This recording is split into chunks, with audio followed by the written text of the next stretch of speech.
Mark in the count. The swing arm now coming back as our countdown continues.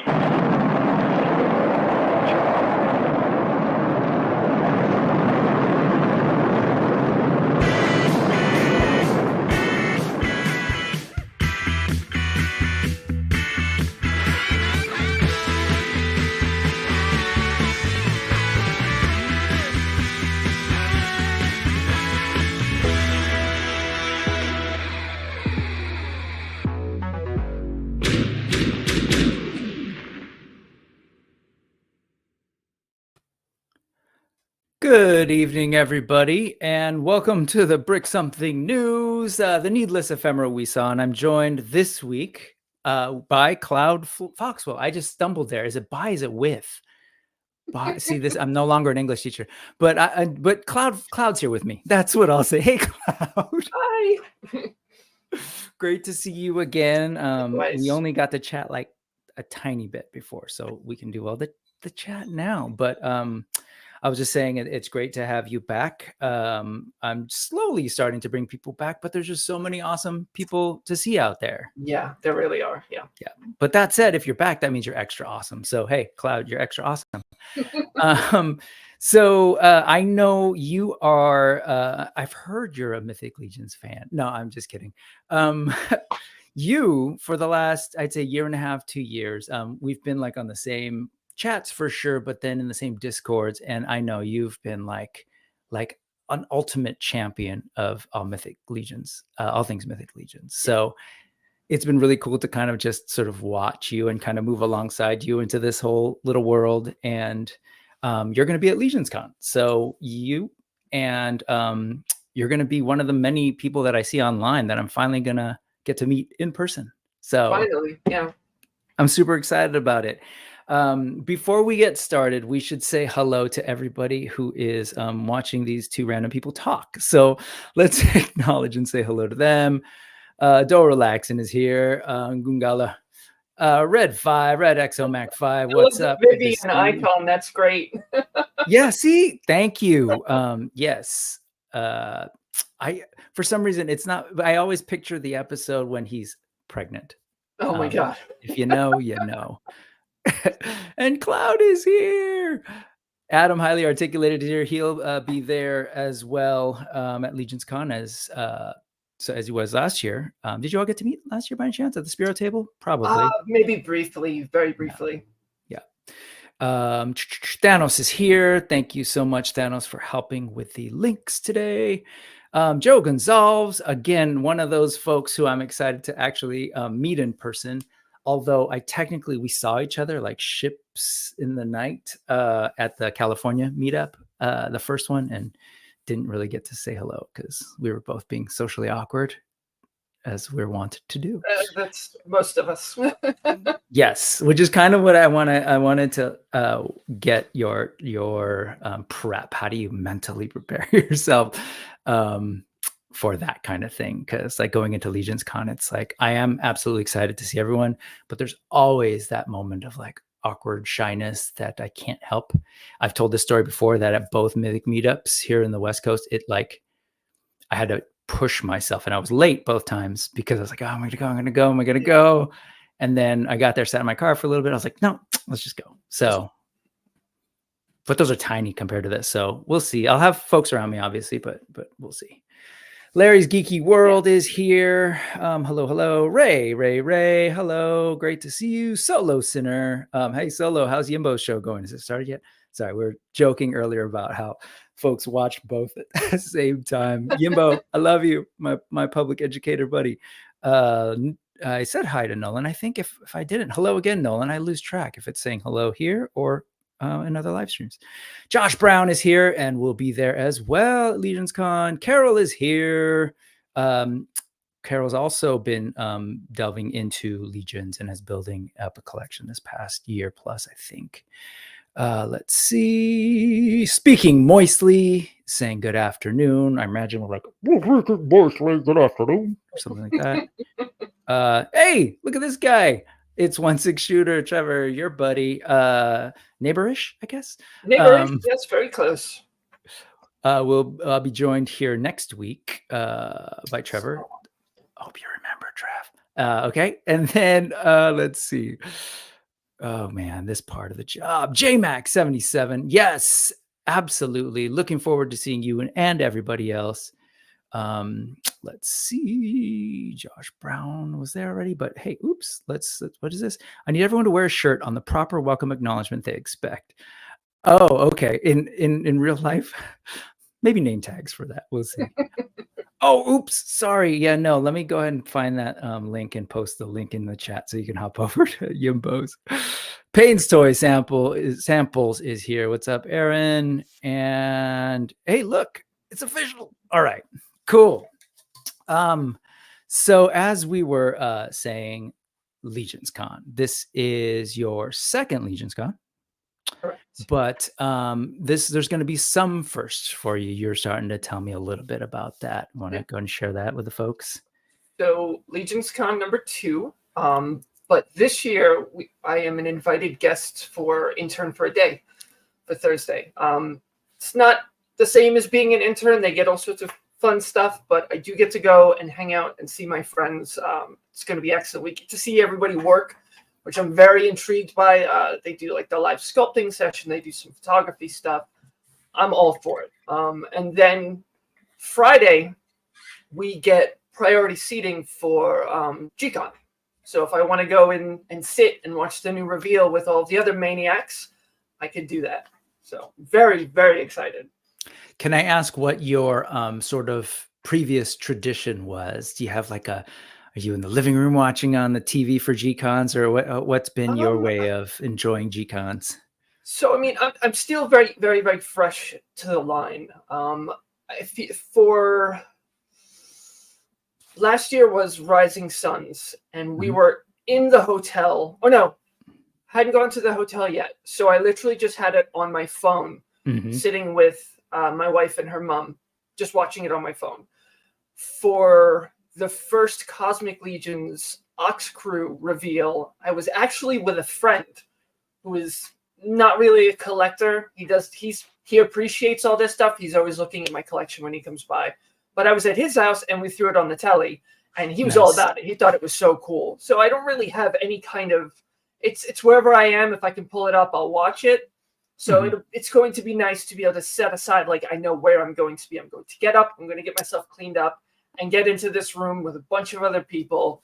So this will be like the first time I think I have any kind of plan. Okay. For the last couple, so like my first one live wasn't that long ago either. It was Necronominous. Was in this room. There's a TV here behind me. I think I called in. Oh no, actually I didn't. My son was sick.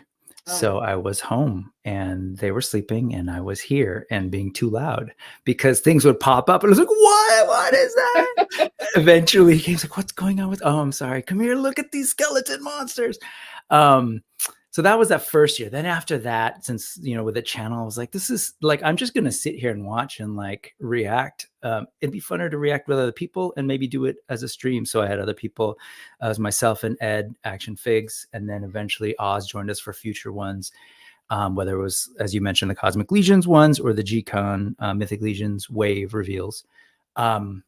So this is, like you, gonna be my first time being in the room, and I have no idea what that's gonna be like. I just imagine like the energy, yeah. So anyway, I'm really excited. I'm going to be there with my brother, who will be joining me for intern, my +1 for intern for a day. So we'll see you there, and it's just going to be cool to like enjoy it with him because he, in this past year, has been getting into it as well. So I don't know. It's going to be neat to be in the room with like different folks kind of getting into it, into the toys for the, I guess at different levels. But this one's going to be different, right? Because potentially. Where have you been? I'm going to ask this stupid question, but I already know the answer. Have you been watching Jeremy Gerard's streams? Religiously. Yes. And so you've heard him talking a little bit about like what we might be able to, like he's been doing a little bit of, I guess, expectation setting. How would you describe the way he's sort of been setting expectations? And let me go and bring this up. I think Jeremy he has his job for a reason. He's good at what he does. And he is good at giving us just enough to get us super excited, but not overly worked up. Right. And keeping a lot of things like he lets everything simmer perfectly. Mm-hmm. Mm-hmm. So he'll drop like little hints or nods, but I mean, he doesn't give anything away. Like I've tried. I've watched him. I've watched Trevor, and I look for micro expressions and kind of little tells. I'm not great at it, but I have studied that a little bit. So I watch, and Jeremy is perfect because it always, even if you were to guess something, it still just looks like he's just going, "Oh, what a good guess! You might be onto something." He's so good at that. I think I caught something, so we'll see what the wave is. But and I mean, Trevor, my buddy, you know, we were out at lunch the other week, and he's like, "Oh, I took this picture. I can't show you the picture. You'll see it when you see it. Oh, I want to show you. I can't show you. You'll see it. You'll see it. You'll see it." And he's so good at keeping it, and that just makes me go, "Oh man!" Now I'm like super excited to see what they're going on about. Yeah. That's awesome, and I can't even imagine how hard that might be. Well, I guess I can imagine having had to hide some things, but still, like, but yeah, it's got to be really tough, especially when you're such a huge fan of a thing, and like Trevor taking pictures of these things before anybody else seeing these things. So anyway, okay, well, there are a couple of things that he mentioned last time that I was kind of vibing on, or 2 weeks ago. Some things to the effect of like, this will definitely, and I know it's part of his job to say it's going to blow your mind, but there were certain things said about sort of like how it was going to get the attention of not just Legions fans, but like toy fans in general and industry folks. And as I have here, like, this is the LegionsCon site. And just a reminder, we've been opening up the show the last couple of weeks with this because we're on the road to LegionsCon, and it's a big deal. It's 25 years of the studio, Four Horsemen being a studio, and 10 years celebrating Mythic Legions. And so they've been doing this whole G-Con thing. For those unfamiliar, sorry, I know we were just sort of talking about it, but G-Con is sort of the day before, the Friday before the weekend of LegionsCon. And they essentially unveil the next full wave of Mythic Legions. And so they've been doing it for a long time, since 2018. And then you can kind of I'm just going to flip through. I'm not really going to talk about each of them, but they've been doing it for a while, revealing these waves, and it's become this tradition. And so they've effectively, like, if you'll notice, I'll do this. 2019 was about Arethyr. For those, sorry, I should back up. For those unfamiliar, the Four Horsemen Studios get their name from the Four Horsemen of the Apocalypse. If you're unfamiliar, it's from this one book. And so so the notion is that there are these four horsemen and their steeds who are, at least in the line, the big bads, right? And so you'll notice in 2019 they unveiled one of those horsemen, and then in 2020 they unveiled a second, that's Alithia, and then 2021 they did Poxus, and then 2022 they did Necronominus. And then since then, they've kind of released stuff about every main faction. So that's all the lead up to, hey, this is a big anniversary. What's left? And so I wanted to ask you, I went through this whole silly thing last week, and thank you to everybody who was patient. But you, what cloud are you either thinking it might be, and or what do you maybe not want it to be? Well, I definitely don't want it to be a gigantic dragon. I know a lot of people have been kind of chirping at that for much longer than I've been collecting. And it would probably be incredible. I get that. But the scale that has been discussed is something that I don't have space for the Rising Suns wave. Yep. So once that hits, I don't know what I'm going to do. So something like that. And everybody says, oh, you can hang it from the ceiling. We've got sloped ceilings in this office. It's very limited space in here. Right. And the problem is, like, if they did like a big, massive beast, I would find a way to make it happen. And I don't want to do that because it's a lot of money. It's a lot of space. So you would, regardless of the space and issues, even though you realize, like, logistically, in terms of like logic, it probably doesn't make sense, but you'd still do it because that's where you're at with this toy line. I'd probably do it. Yeah. I mean, I say that now we'll see if that becomes reality, where I am, how things are in that situation. But it may, I'm leaning more towards pass on something like that. Okay. I have really been enjoying, like you were saying, each of the past few lines have been themed around one of the Dark Four. So Arethyr and the Army of Laodicius, and then most recently we saw the splinter factions of Noble Bear and Red Star, and that we saw coming. You know, we're like, okay, well, look, it's the opposing themes. It's Alithia and Xylona, so that's going to follow that. Next up should be these two. So we absolutely saw that coming, and they still managed to kind of stun us with what they put in there, with how things look with the bear. So no matter what it is, it's going to be incredible. Now all bets are off, because, you know, we don't know, is it, you know, are they going to maybe do the gods, Helios and Selene? Are we going to see the great beasts with Laodicius and Xylona and Basilia? You know, because I think they've done Xylona and Etheron. But they are very old. They could use updates, and those are the only two they've ever done. And like, from a logical standpoint, I feel like if you're going to do the two that are missing, you're going to update the ones that are like no longer tunable. Sure. And real quick, the teacher in me can't help it. So you mentioned Selene and Helios, is that right? Yes. The two gods that essentially created the realm of mythos. So that, who knows what even those could look like? Would those be sort of standard size figures? Would they be bigger? I don't know. There's that. And then you mentioned what are they effectively called? The like Etheron? What are they? The Dark Four. The Great Beasts. The Great I think Beasts. They're called. Yeah. Beasts. So ones that are sort of like the I don't know, the totems, or the ones that essentially the armies follow, right? Yes. And so they've done two of those characters already. We've already heard people from the studio say that they'd really love a shot at going back and doing some of those figures again. So those are the two that you're referring to. So with that in mind, sorry, you were on a roll. I just want to make sure that folks are following. Are you thinking, would you want those things? Absolutely. That would be great. I mean, my heart is with the bad guys. You know, I mean, I've got the Alithia tattoo. I like the evil ones. They look cooler. They're prettier. But you know, you have them. Their opposition. Like, we have the leaders of those heroic factions, but they're having their namesakes would be somebody to stand against the Dark Four, which I would think was amazing. I want to know what they look like. With Helios and Selene, we do have some artwork. There is artwork of those. It's very old, but to see them in like 3D form, are they going to be like ogre scale? Are they going to be brute scale? Are they going to be standard scale? Are they kind of like just like us kind of situation? Those would make for incredible figures with those soft goods. They'd be amazing.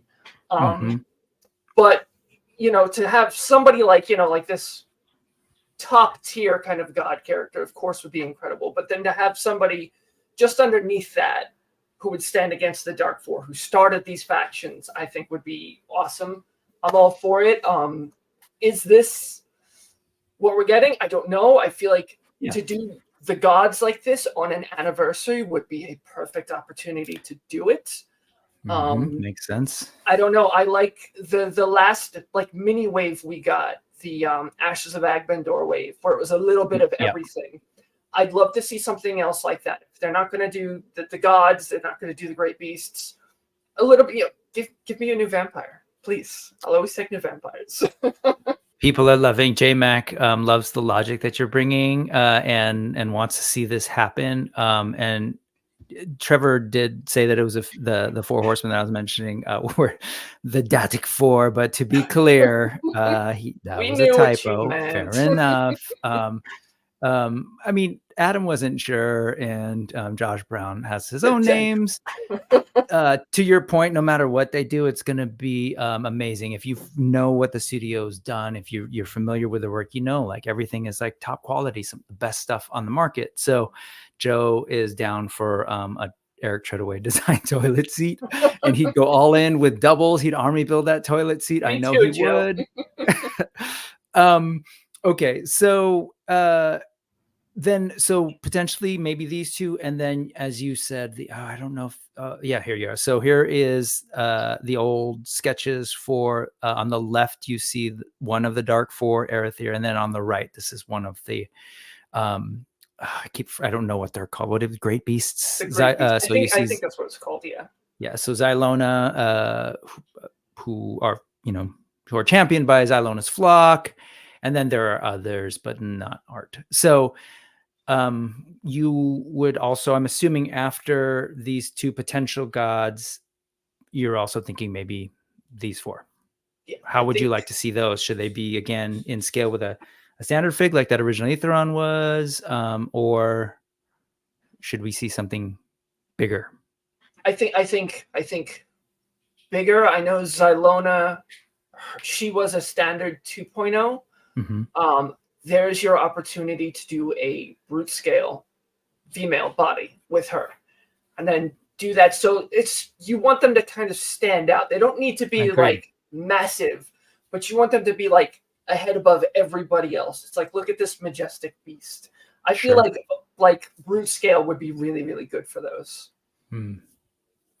I would love to see it. I think just because if they end up doing things that are like larger and new compared to everything else that they do, that could sort of check the box on what Jeremy was thinking, that it would catch the attention of folks beyond Legions fans. Like, wow, look at these wild, huge, characters they're doing in the two gods or these great beasts. So yeah, I'm here for it. As you were talking, I was thinking, I wonder if because it's always weird to sort of maybe envision the gods, sort of being around their creations in terms of I don't know if that takes anything away from the, the mysticism of it all, but maybe it could be like some representation of them, like I don't know, you know what I mean? Like some kind of, maybe like a statue or something. I don't know.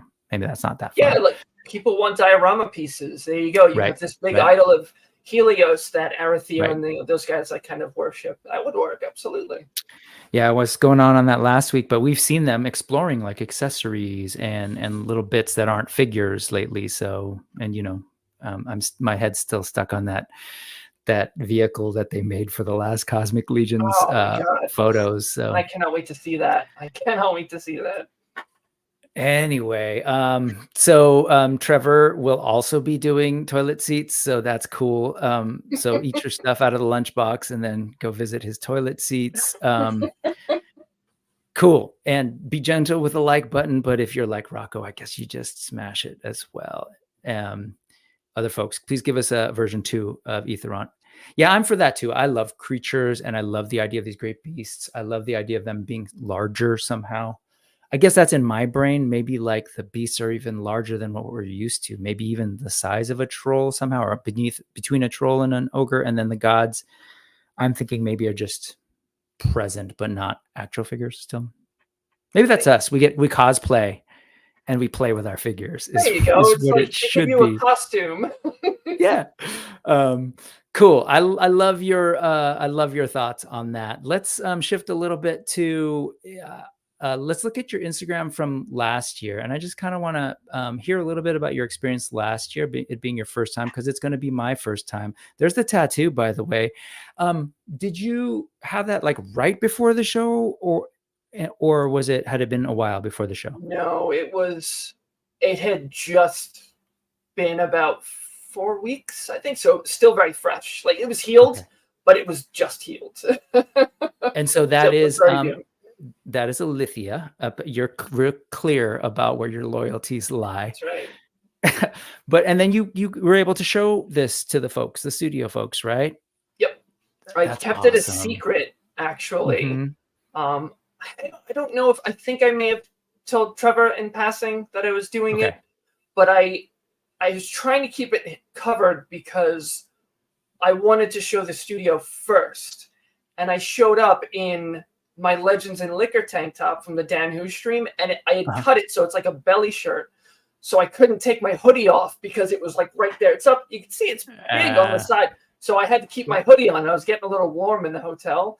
But I caught Eric, I caught Nate Barch, I caught Diego and George and Chris and all those guys, and I got to show them. There were a few people that, like, Cornboy wasn't there, so I'm hoping to catch the rest of them. But I remember Eric's reaction. I showed him, he was talking to Nate. I was like, oh, look at this. And someone's like, you know, I've just been in it for about a year now. And he's like, you've been in this for a year and you've got a tattoo? And I was like, this is how much I love that good. this. Yeah, he was shocked. That's awesome. I'm curious, did anybody in the studio say, yeah, look what I have? I'm curious, have they ever gotten Jeremy, I think, tattoos? has a 4 Horsemen tattoo. I have not seen it. Okay. I usually don't ask. Usually people with tattoos, like if we show you, that's one thing. Like I don't know where it is. Like I've got one on my leg that I can't show easily because it's on my calf and I can't get my jeans up. My wife has one on her hip, so without pulling your pants down, you're not going to see it. Sure. So sometimes it's like, well, we're comfortable showing you this. So I never ask. That's just tattoo etiquette for anybody who doesn't know. Sure. Don't ask. Sure. If we want to show you, we'll show you. But from what I understand, Jeremy has something. Well, you're not alone in your love for Alithia. So here, speaking of which, let's start here. So some of the folks that you met. That was, so I had heard she was doing that Alithia cosplay. My friend Stephanie told me. And I remember I saw them getting off the elevator. And I was like, oh, look. And I ran up and I showed her my tattoo. And I was like, your costume is amazing. And I was I tend to fangirl really hard. So I was so shy. I didn't want to ask them for the photo. But at this point, it looked like that's what they were doing specifically. So I kind of snuck in there. And you can see, like, I stood, like, away from her. And then he came up right behind me. And I was like, oh, all right. I didn't know really where to stand because I get so nervous. And I feel like I'm annoying people. But that was unbelievable. I've been on streams with her since. She's such a sweetheart. I love them both. They're great people. But I was definitely scared to talk to them at first. If you're unfamiliar, Simple Tricks and Nonsense, they do amazing cosplay of everything, but they were some of the first Legions cosplay that I've seen. There was this and what was his name? The Goblin. They came through in California. Begins with an S, Blue Hood or Blue. Snag. Snag is the one the one that looks like Blix from Legends. Yes. Yeah. So, but anyway, I'm excited to see this. I'm really curious to see more cosplay, and of course, the Mask of the Red Death I think was fairly fresh. It was very recent. Yeah. I feel like there's more like the bodysuit, the soft goods, and the mask. So it's not like you're creating a full set of armor. So he was able to kind of get it in a little quicker, maybe. It looked incredible in person. So I know they've been working on. He's been posting Sir Gerard. Which, if people don't know, in progress. Yeah. Yes. Let's grab him real quick. Here we go. Sir Gerard. So I've seen like the shoulders and the folds armor and the helmet. Yeah. So this is one of my earlier figures. So it looks incredible so far. Yep. So we'll see them like making armor. So wild. Yeah. So then let's see. And then some other folks. There's Trevor, and then D. Blake Makes, who will be there again this year. And that is my buddy Kurt, who just kind of crashed the place. He just walked in. Nice. You can see all the stuff that they were making. Was this was at LegionsCon, right? Yeah, it was. Oh yeah, right. Yep. Because I mean, he's at so many shows. There you are, with another Legions lady. That is Keithlyn from CGSM. Yep. Awesome. So like you're getting to meet all these people that you see online. You already kind of gave tattoo etiquette. Is there anything like you would offer me as somebody who's new? Any thoughts on just like meeting people and getting out of my head and just saying hello, or like what's the vibe like in terms of that? So I am a very anxious, introverted person. It took me a long time to get onto these streams alone. And usually when I do one for the first time with somebody, like the first time I was on stream, I was very nervous. But you find out like a lot of us, like we're really good at kind of like putting that chill vibe down, and it eases that. And that's exactly what happened at LegionsCon. We got there Friday evening, and the first thing I noticed is there were people everywhere. There's people with Legions hoodies. There's people that I've recognized from streams, from the Cabal. And I kind of I'd wave a little bit. But I noticed very quickly that folks were super quick to talk to you, you know, and like I mentioned earlier, I'm always afraid I'm being annoying and that people don't want to talk to me. And that is absolutely not how it felt. So over time, I just got to where I just walk up to people, just say hi. In the middle of a conversation, just go stand and they'd be like, oh, hey, you know, especially if somebody recognizes you. And I had gotten fairly well known in the cabal to begin with. So I had people stopping me, like, pardon me. Okay, there's a firehouse down the road. Good. Yeah. My wife was keeping track of how many people stopped me because we'd walk 5 feet and somebody'd be like, oh, hey, Cloud, how you doing? And it was nice. It was very, very welcoming. So any kind of anxiety I had about, you know, not knowing how to interact with people, it fades so quickly. So just don't be afraid to, you know, give a wave, say hi or something. Everybody is there. We're all very excited to see each other. And that was very apparent. And that's one of the things I picked up from last year that I'm going into this year's, not being afraid to approach people. After hours, my wife and I kind of just went upstairs and hid and turned in for the night, and people go all night. And I want to do more of that. So having already done that, like kind of trial by fire where you know what to expect, I'm just jumping in headfirst this year. That's awesome. Yeah. You know, it's going to be, neat. It's weird. Like, teaching obviously helps, and you're dealing with like however many strangers every year, brand new to you, you get to know each other and like, you know, lots of personalities. But still, like as I mentioned, like I remember those Sacramento things. That's 2 hours away from me. And you should have seen just how much procrastinating I did to get into the car. And then, but like, that's a little different. I was totally by myself. This time, you know, I'm going to be there with the Spiro folks. I'm going to be there with my brother. So I think it'll be a little bit different, but there's, you know, it's totally natural. It's natural. And at least what I tell my students, because, you know, sometimes when they get in their heads, it's like, hey, everybody here is thinking the same thing and we're all feeling that it's awkward. So if you just, how awesome would it be if we all just skip that? Yeah.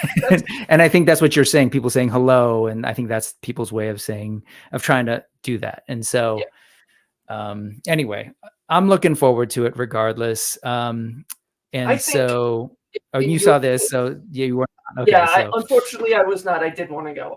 I think in your case in particular, the fact that you're getting a small dose of it intern, it's like it's not going to be a couple of people. There's going to be some of us there.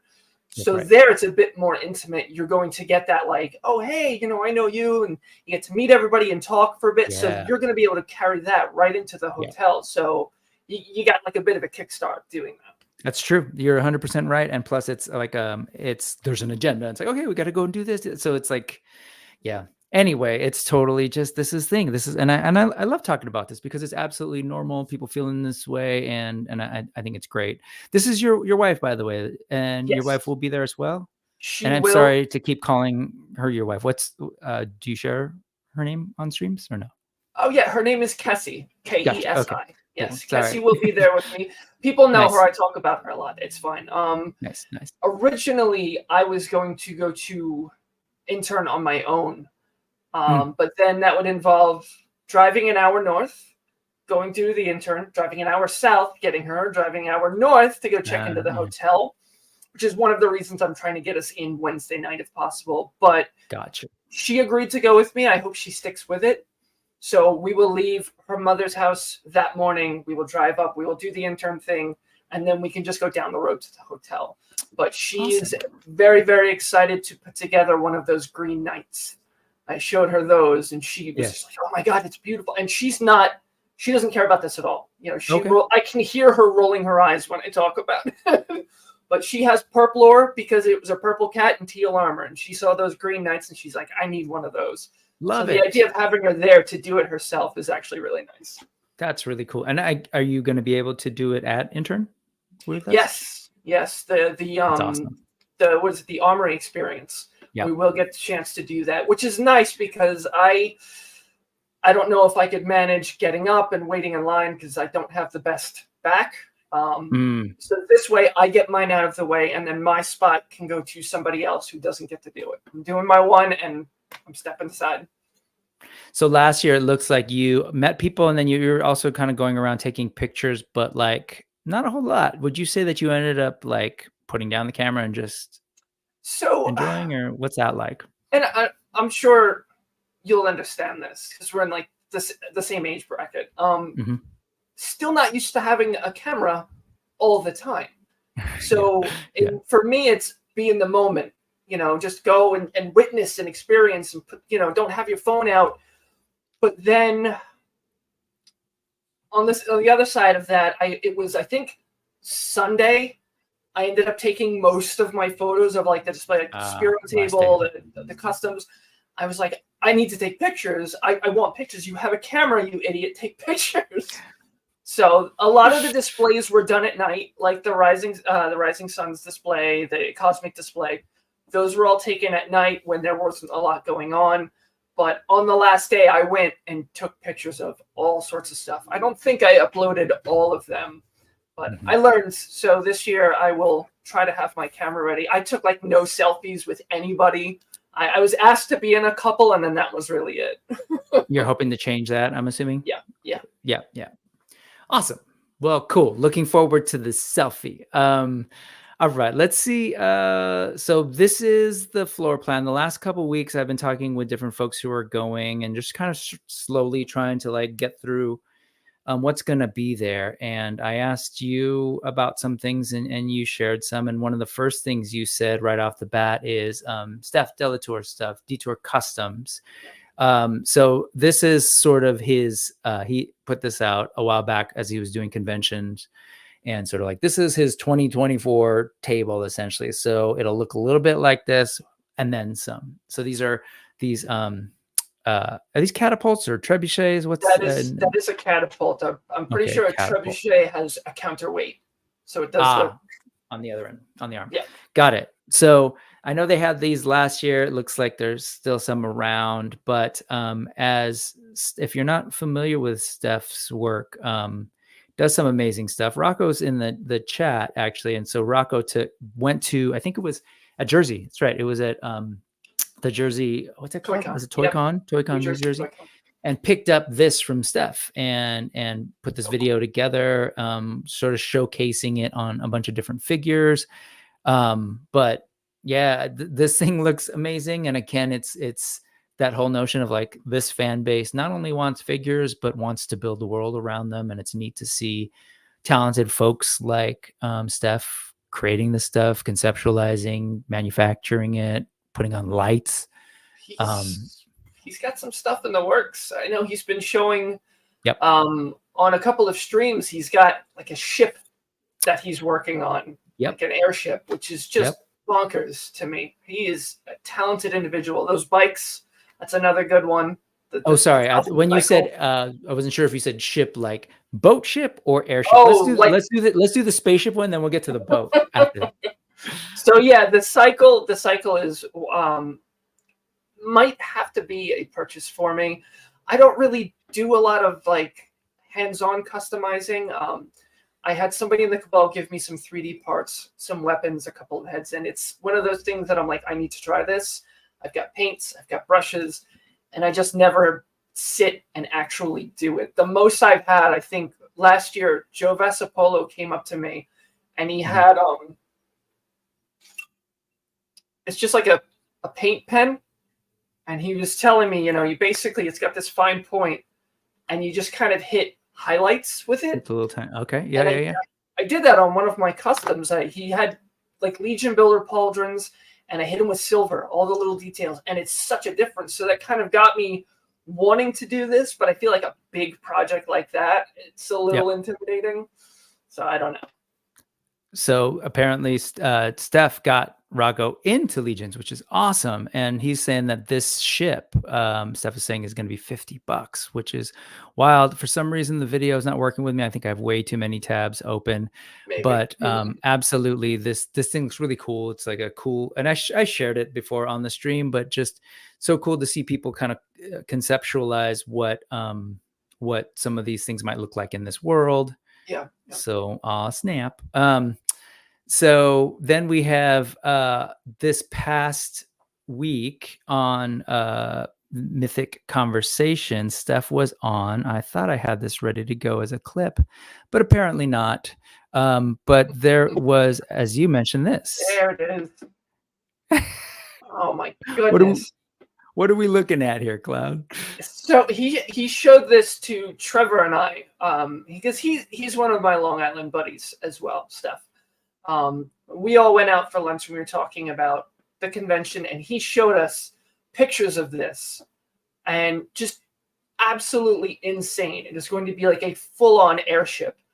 You can see it's got the cannons on the side. It is massive. It's just so ridiculously big, and the fact that he can conceptualize something like this and then make it work is just so impressive to me. I love creative individuals. This community is full of them. Steph's definitely one up there. So it's so great to see that happening, because there's things that we want in Mythic and Cosmic Legions that they're not giving us. So we said we'll do it ourselves. Well, so you said it was an airship, and I actually didn't even. I was thinking of it as sort of like a boat kind of a thing, but now that you say that, I'm thinking like the Warcraft kind of like blimp thing, which would be really cool. That's what he's thinking is something like that. Oh wow, I think he even was mentioning he's like for concepting, like using like a football for like the patch together kind of look for it. To kind of start with something like that to make it look like for the balloon thing. Yeah. Yes, exactly. Yeah. Oh, wow. Okay, so that makes sense as to why the cannons were sort of like floating in that way. I was wondering about what that was. Airship. Got it. Wild. Okay. Well, that was Steph's stuff. With Steph on Mythic Customs was MythicBits, and so that's Chris F. Faraone, maybe. Sorry if I butchered that name, but this is something that he's going to be bringing, and this is the Gob Home Gate, $150 unpainted. Just a really cool dio again, like folks bringing it with these little worlds that people can check out. Man, such a cool little like scene, right? With a working door and giving me like. I remember he mentioned doing it in goblin scale was a bit easier to manage. Sure. Which I get. Yeah. Looks great. I love stuff like this. I've recently gotten into trying to up my photography game. So the fact that there's access to so many of these little diorama pieces for like backgrounds, foregrounds, whatever, is great. I love seeing them. And again, unbelievable amount of talented people in the community. Man, I love the textures on this, whether it's the rock or what's going on with the door. Just beautiful stuff.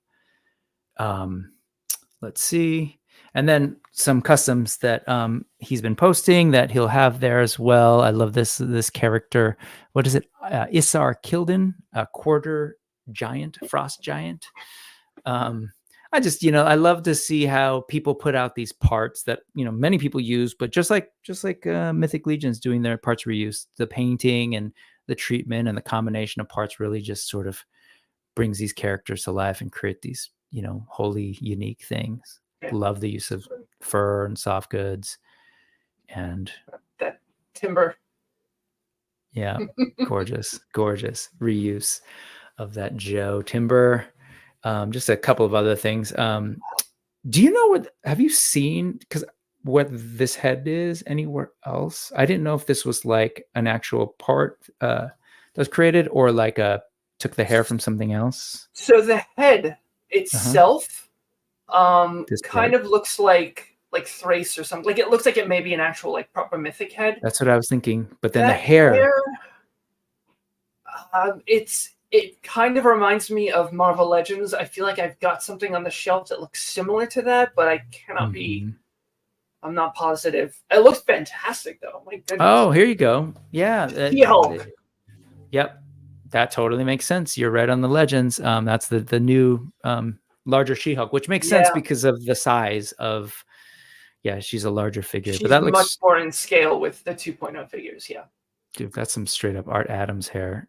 But anyways, yeah, gorgeous. So MythicBits is going to be having some cool stuff. Other folks, 13Z Customs will be like sort of right around the corner.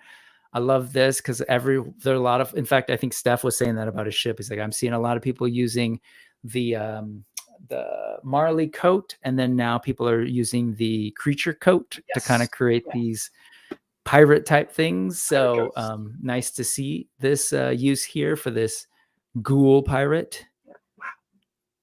And again, these are all parts that have been around and other people have used them, but just the way people kind of use the combinations and the Peg leg paint. And is excellent.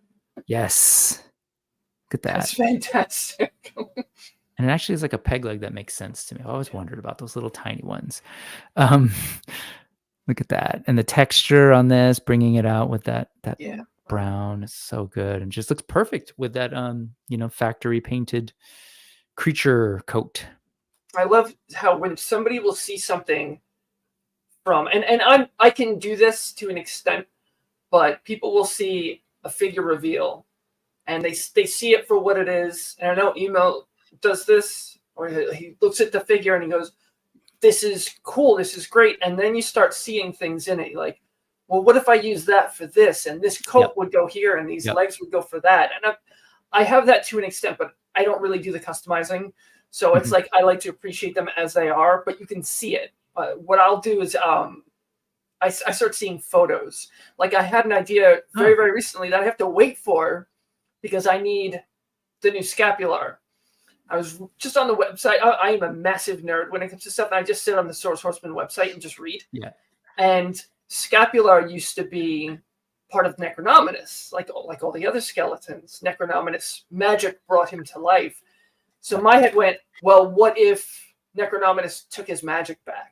So now I'm working on an idea for like a photo of Necro just taking the life back from Scapular. And I can't wait to shoot it, but I have months and months away. Yeah. But it's that same process. That's a great image. Wow. Yeah. It's the same process. I see story. People look at these figures and they see characters and parts and stuff like that. Yeah. The parts thing, I definitely picked that up from Lego minifigures, and that's what it was all about. You'd see something and I was like, oh, I could do this with it. And so that easily translated to Legions, but it's like, let's be real. Like I'm not, and I can't afford like buying all these figures to take them apart in the same way. And but I'd love to. I love, but look at this. Actually, so you speak of Legos. I found a Ziploc bag full of random minifigures. Oh, fun. And I did, there was a TV show in Canada on Netflix called Trailer Park Boys. And I made some of the characters from that. Like there was a sumo, there's this guy that walks around with no shirt on, this guy Randy. So I made Randy, I made Mr. Lakey, I made Ricky, and I came across those. And you said that, it's exactly where a lot of this starts. You start making your own things. This is just next level. It's absolutely next level. And I just want to applaud the treatment on the eyes, the watery there, and then the stuff on the teeth. Good stuff. 13Z Customs. There's more. This thing is fantastic. Throwing that on top of that new creature, or that new Hagnon head painted that came with the creature, looks fantastic. Taking that red death mask and giving it that patina treatment. 13Z is doing like is it Mark? Matt Stein is doing just like, there's just a couple of figures that he's done this, and he seems like he's just like perfected the patina thing. Yeah. But it looks fantastic. What a cool creature. He's calling this his Plague Knight. And this is, by the way, the stuff that we're sharing, all of this stuff will be for sale at LegionsCon. So, he made it clear here, this is stuff that's there. So if you're going to be at the show and you want to start like, making your list of what you might want to try and go for, or, some people are even taking them ahead of time. You might want to message and see if that's an option. I know some others are like dead set against that, but either way, if you see this thing, you're interested, just let them know, just for the sake of like, I think it's great for people to know that their stuff has been seen and appreciated. So this thing's gorgeous. Moving on to Borderland Hoard Customs, which will also be sort of in that same area of the showroom. But this is actually this weekend at Secret Galaxy Con, SGX, and Today. yes, and just like you can see the setup there. So I'm assuming a lot of this will be at LegionsCon as well, if not more. But just that, look how fun that's going to be. Like that's how much time are you going to stand there and just look at everything? All this stuff is available online on their site, but then to see it in person is just this whole other thing. It's different, like to go there and, you know, and then again, time consuming because you want to look at everything and you'll hit a table and you'll go away and you'll come back and you're like, I didn't see that last time. You're going to miss things. Yep. Absolutely. Like they just did such a good job on that. And when am I flying out? I'm actually going to be out there on Wednesday. I got to. Rob, if you're coming from the West Coast, I think so too. Yeah, I just made sure that you know, I worked it out with work and just because I'm going to be there for intern. It just doesn't make sense to do a red eye and just be zonked. I want to try and enjoy myself. So sorry, kids, but you know, I gotta do some stuff. So they like when I'm happy too. I'm in a better mood for them in school. So even just some more of their painted heads. It's really cool. And again, you're going to see a lot of these parts because a lot of them are, you know, getting them from the same suppliers and doing their own paint jobs. So that's going to be fun too. Just seeing it all there. Did you pick up anything like parts wise last year? No. I told myself I would look because I did when the All-Stars 5 head pack came out and they had the Black Panther head. Yeah. I saw that and said, I'm going to make something out of that. And I have. I can actually reach him. Give me 1 second. Yeah. Speaking of Panthers, good segue. Here we go. This is Floki Thunderfoot. And he's named after one of my cats. But you see, like, all the silver on his armor. Was that marker. On. Yep, that's it. Nice. I saw that and I said, I need to make something with that. And then I kind of tried to like see what I can use the other heads for to justify buying it. And I made a dwarf. But the other ones were the War of the Aetherblade builders. They did the 2 elves and the 2 orcs. And I made characters based on those. And one of them I kind of based off of myself. And I said, if I can find a 3D printed painted head that like kind of stands out, I'll buy that for her. And I haven't caught anything yet because the stuff's definitely not cheap either. Yeah. You know, you're paying for a piece of art. So I want it to be like perfect.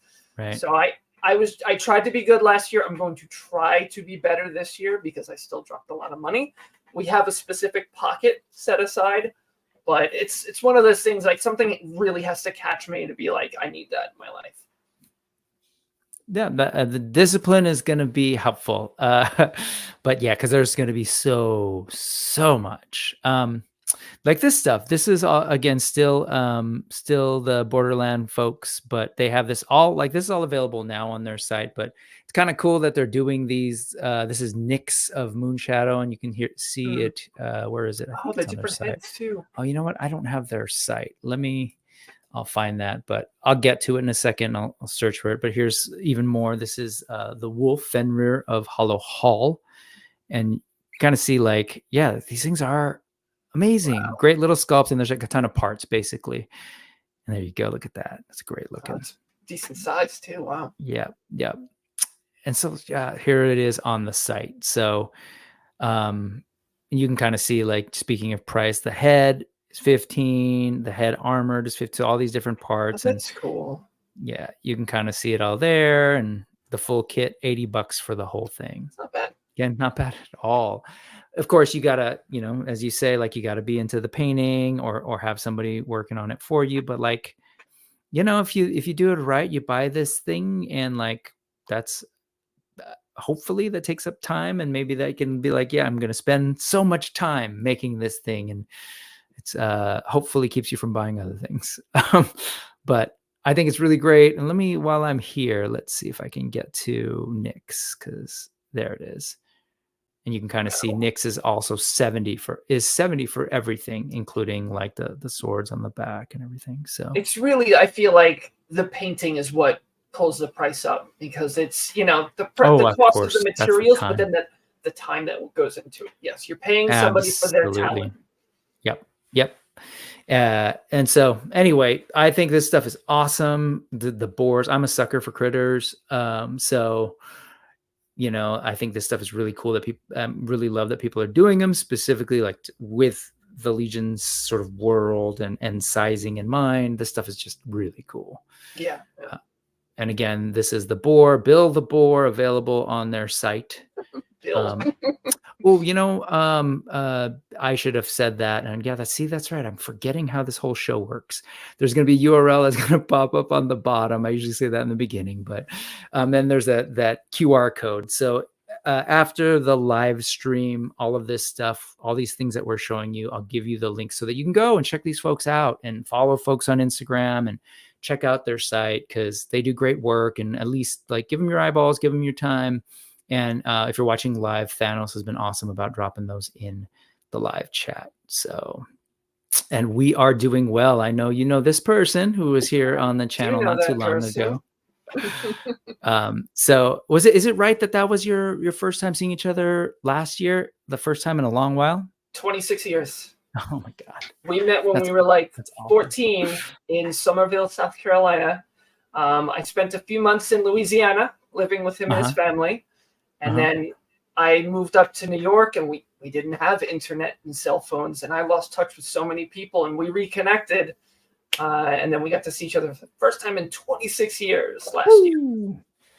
That's awesome. So I'll be spending plenty of time with this guy who is just reporting that their show, the AWOC table, Spiro table at SGX went well. And I'm assuming the whole show as well.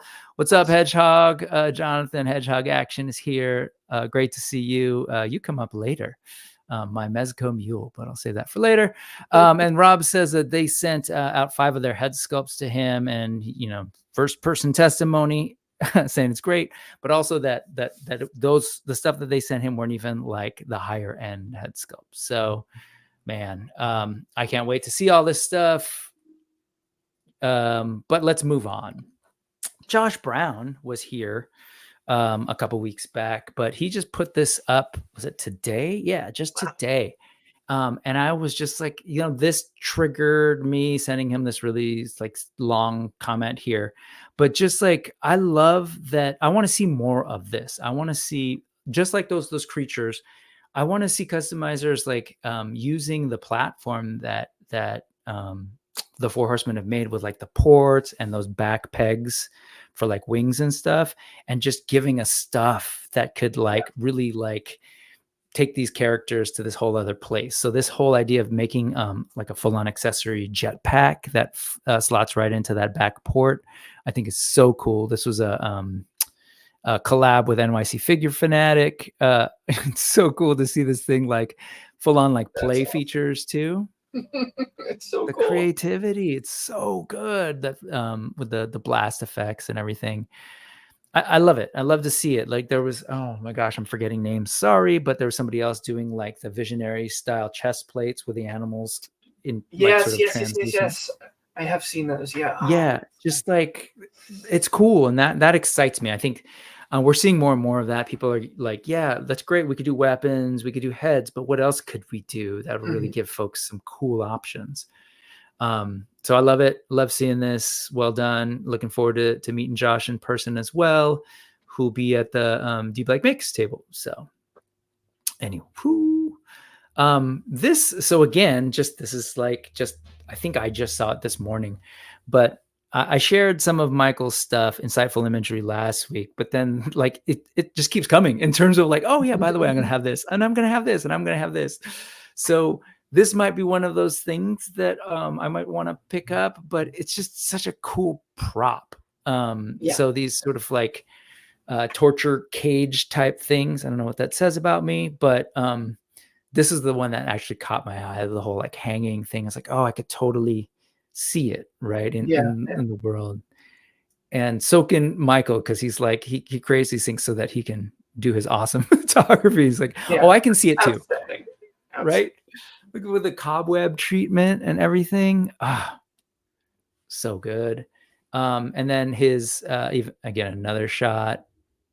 So just, to give you that sense of like, he can make it, he can see it, and he can kind of show you what he's thinking too. He can do his own product photography. And yeah, that's great that he's got the ability to do such amazing photography. So it's like, so here's that thing, and look at how cool it would look when you get it home. Like it pushes it so much further.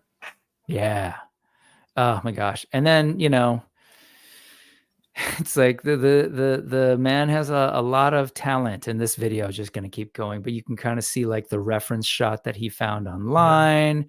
And then from there, I imagine this one too, but from there this whole work in progress video has like the whole like behind the scenes sculpting and everything, sort of showing how he does it. It's going to be too long to get through it, but then you see the printing, and this is the other part of it. It's just like really I said this 2 weeks ago, or I don't know when it was now, but just the notion of like how much with Emil, how much the Four Horsemen have sort of not only done like unleashed their creativity, but have unlocked other people's creativity and given them a platform, kind of like a world to play in and create their own stuff.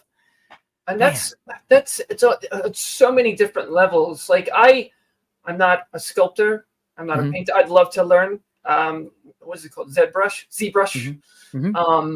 There's that Britishism. But I was always I pencil and paper. That was my thing. And I've got thank you, Kingpin. I've got them on my Instagram, but I did really, really quick portraits of Arethyr and Poxus, and I haven't drawn in many, many years. And just the way these things look, it pulls it out of you. It's like, you know what? That guy looks cool. I want to draw a picture of him. I want to draw a troll. And it's not even just the sculptors. I have stories in my head that I would like to start writing again. I'd like to, push myself. We got to talk about that last time. Yeah, last time you were on, we were talking about you, like how it's triggered you like writing again, and that's so cool. You mentioned that, and actually that's I'm talking about it triggering other people's creativity. So here's a little segue. This guy, there are going to be a lot of this guy at LegionsCon. We talked about it last time, and so there's this notion of trying to get 1,000 swigs there. We may not get there, but I was on Oz's Clubhouse with Terrence, and I suggested, hey, well, what about maybe people can't bring them? Why don't you have like cardstock with like coloring pages, like resized to the figure, and people can color them and customize them as they want. They can draw on them or do whatever, and then, maybe we can get to 1,000 that way, right? And a little activity. If there are kids there, they can do this whole thing. And then I stopped myself and I was like, I don't want to be that person who suggests something. I was like, you know what, Terrence, I'll do that. Like I gave you this idea. Let me do it. So I was so happy on Friday to have like, this made my last 2 periods move a little faster. I was sketching it out there, and then I came home and finished inking them. And so I kind of like switch it up so there'll like be a flag behind him and all this stuff, so it'll be easier to cut out. But hopefully we'll get to 1,000 swigs maybe that way, and people can just have fun. But it's totally true. Like it has unlocked this creativity. And again, it's not just the Four Horsemen, it's the cabal, it's the fan base that encourages that. Like it would be hard to want to be creative and contribute if people weren't so damn supportive and friendly and, like nurturing about it. That's my sense. So. I remember when I did my Arethyr sketch, I had tried him like a year prior, and I didn't have the figure. So I was working on the pictures from the website, and it's not the same. So I was like, you know what, I have him now. And I was able to take him out and look and turn around and look at the tiny little details that I was missing. And I sketched them up, and I am so super critical of my own artwork, but I liked it. I'm like, you know what? Let me post it in the cabal and see how it goes. And people were fantastic. Oh, it's so good. You should draw comics. And I'm like, I'm not that good, but thank you. Well, some people still got your some original artwork of yours. So way back. Don't give him any ideas, Andrew. But not that you need to. But yeah, no, same thing. Like I can generally be pretty like weirdly self-critical and overly self-critical. So I'm like, I'm just gonna do this. I'm gonna have fun with it, and maybe people enjoy it and have fun. I also did like his a cowless variant. That's cool. So it'll be fun. Yeah, and then people can do their own little messages, and there'll be a flag behind him. I did that so that it's easier. So like people aren't cutting out like around the head, just like big old flag, right? Throwing a cape. So it's just anyway, have fun with it. I'm happy to help in that way. Brilliant. But this stuff is cool. So Michael, looking forward to seeing your stuff. And I really appreciate the behind the scenes stuff because it just inspires. Encourages other people to be creative. Photography as well. So when people put their behind the scenes, and then Pablo shows all of his camera settings, which is amazing for somebody like me that knows nothing about it. I just work it until the picture looks good. It's a nice little cheat sheet. So it's just like, that's cool that you use this for that and you set it up this way. I'm going to try that. Totally.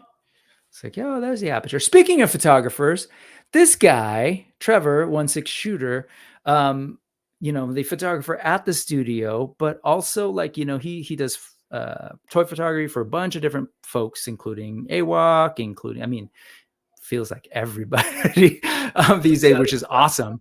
But he's bringing some really cool product. He's had calendars in the past, but he's like upping it this year, and he's like, oh, what could I do? And these were the lunch boxes, and I know you have your eye on is there a particular one you're looking at for the lunchbox, or? So this is the one for this year. This one.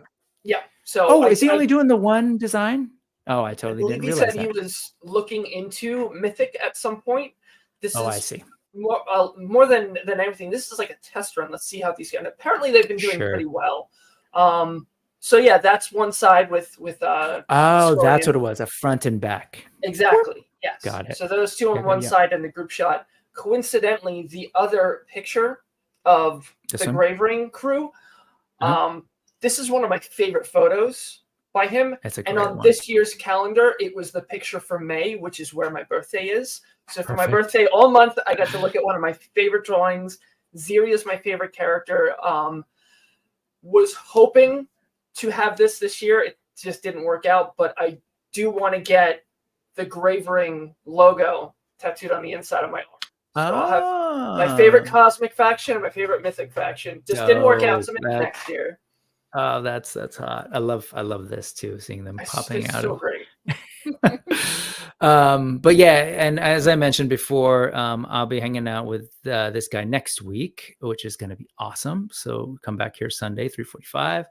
Let's switch it up a little bit. So here's the thing, actually, let's not switch it up. I'll look at a custom, but this customizer I don't think will be there, but the sculptor of the head will be. And so Von Berg Studios will have a booth there, but here's an opportunity to see people doing some amazing stuff with their work. God, I love this creature. I ended up with 3. Yeah, this is their butcher head, and this is totally stuff that you can go get on their site. This is the butcher helmet. Sorry, not butcher head. And you can kind of see their paint job here. So I'm going to be excited to kind of just look at what all the Von Berg stuff in person. But $15 for the head, not bad. Again, if you needed a fun little project, give it a shot. I will be this year. That's what I'm 2025 will be me trying to do a little bit more painting. End of 2024 will be me doing a little more photography. Just even if it doesn't necessarily makes the light of day, just for myself, I need. So you need you something do it for right yourself first. Yes, that's the point. And so you have to separate that. I don't care if people are going to be right. supportive or critical. I'm doing this for me, and you put it out there, and people start supporting you, and then you start doing it. You include other people. You never do it for somebody else. Josh Brown in the chat said that's Brian Ramos custom, and he will be at LegionsCon, the figure. Oh, awesome. So thank you, Josh. I'm so behind on the chat, but I'll get there. I was trying to open up some other links, but this is awesome. And then this is another one. I love this thing. Like So Darth done up Vader as a Sith Lord kind of thing. So cool. It's like it's a Malgus / Maul / Vader mashup kind of thing, and it's gorgeous. But again, this is a head that is by Von Burke, who will be at the show selling this stuff. So cool. The mask is so great. And then again, you can kind of see their stuff. Wow, my God. Wild, right? Just, oh, look at that. Just that little plate. Anyway. We had an issue with that the picture was posted, and I think somebody in the cabal was like it's a protected IP. And we're like, no, it's fine. It's an homage. Leave it alone. Oh, this being IP, Star Wars and everything? It was like they were trying to, it may have been somebody who was like annoyed that we took down their unrelated content before. So they were like, it's Darth Vader, it's Darth Maul. It's like, no, it's not. It's an homage. It can stay.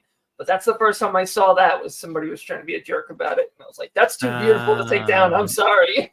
No, yeah. Come on now. Anyway, let's see. And then here, just some other bits and bobs that they make that I'm really intrigued by. It's a hat and a plague mask combo. I guess I should just accept those cookies, huh? But just so incredible. Like, yeah, it's really inspiring stuff. Look at that. Woo. Gorge. And then last one from Von Burke. I love this. And again, it's like deceptively sort of simple, right? But the texture on that, totally, it's exactly what it's called, beaten steel, right? Yep. You can see that hammered in and with the right paint job. Look at that. Yeah, that's you can so something so simple in design. It has enough to it that you put the right paint job on it, and it completely transforms. It gives you a different appreciation. It was like the patina Death Knight that used the Hagnon head from the creature we showed earlier. I had no idea Hagnon's eyes looked that good, and I have it. I have that figure. I've shot a picture with that head. Yep. And that photo drew my attention, and I was like, oh my God, that looks incredible. So it's how it's presented makes all of the difference. 100%. I love that head too. Okay. And then David Williams will be there as well. Just incredible, like little paint of the head. I believe this might also be, let's see, Von Burke. Yep. And then kind of combined it with some Carver Customs stuff here with what's his name?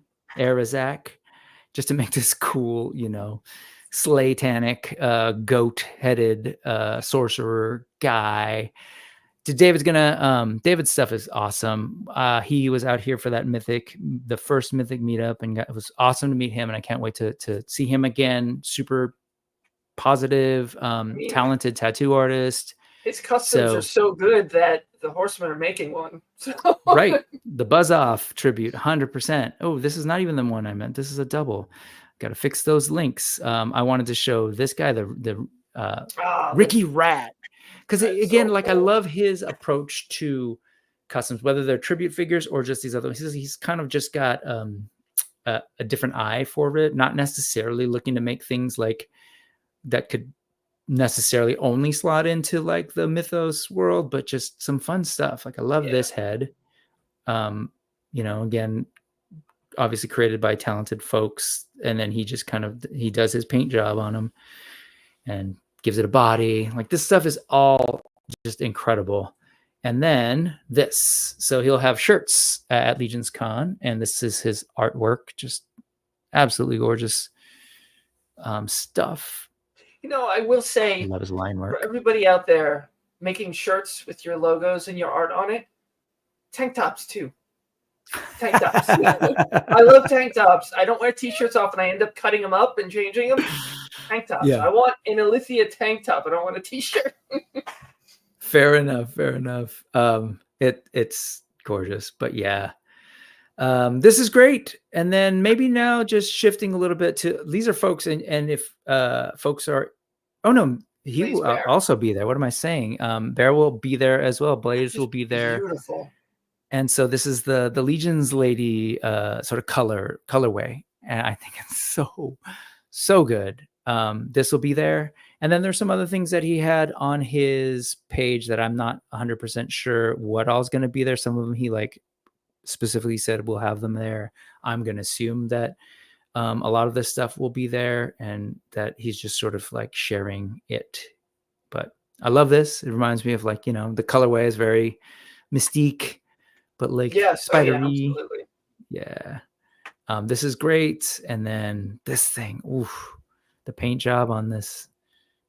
I don't know. What do you call it? Is that officially a helmet? Like, I don't know. Yeah, it's a helmet with like some added accoutrement. Sure, accoutrement. Yeah, I love it. But look at that beard. So cool. Again, I'm a sucker for the not real fur, but like fake fur. On the figures. Tangible fur, yeah. I love it.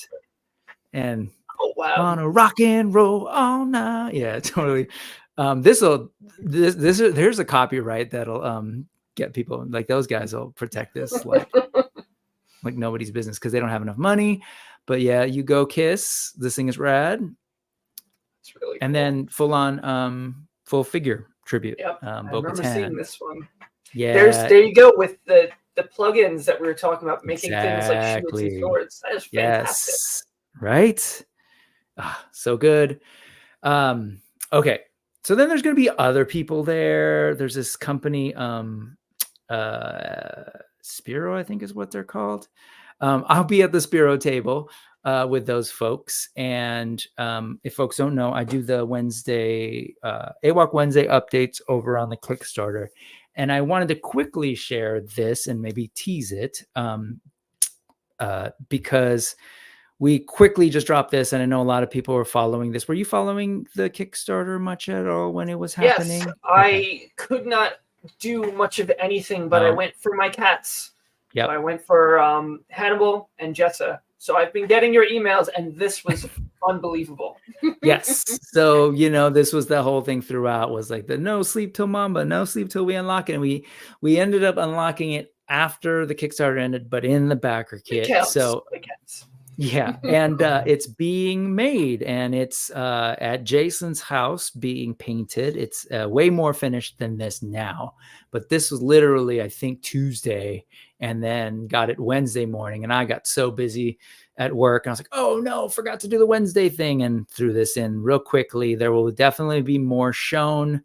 These are the two shots. This is actually from the thing. Yeah. And you get the sense of the size. That's an AWOC figure. And so you can get a sense of these are large. I think I'll let Jason kind of start to share the details. We're trying to figure out because we know people are going to have questions talking about, like, how's this thing going to be built and how's it going to move and stuff. Just note that these are, early prototypes. You're not going to see all the cuts necessarily in these, but at LegionsCon, my understanding is that this beast might be ready to show there. So, and there are other photos that will come out this Wednesday. So look out for that. Or you can just watch now and I can share some of them real quick. Mm-hmm. And so this wasn't posted there with Jinx for reference. For scale. Yeah, this is the raw shot. So I didn't get to blur out his kitchen and stuff in this one. And then I'll just tease one more.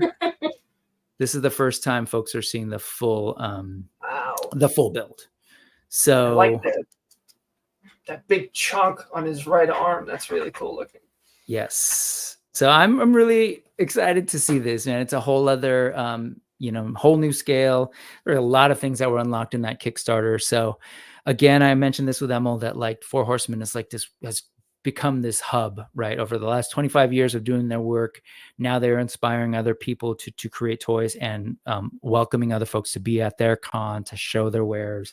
So whether it's, Spiro's going to be there, Valaverse is going to be there this year. Who else is going to be there? Meta Travelers. Wade, Unparalleled Universe. Wade, of course. Unparalleled Universe will be there. So all of these like other toy makers will be there, and Brutal Realm. So it's really cool that this event. That's why I'm really excited about this con. I think there's something special about this community and this con, the way they do things. So yeah, man. it's definitely Mythic Legions Con, like, or just 100%. Legions. It's Mythic Legions. It's Four Horsemen. That's like pretty much the sun of that solar system, and to go there and see all of the little things that it has helped drive, it has inspired, be it custom pieces or independent toy developers.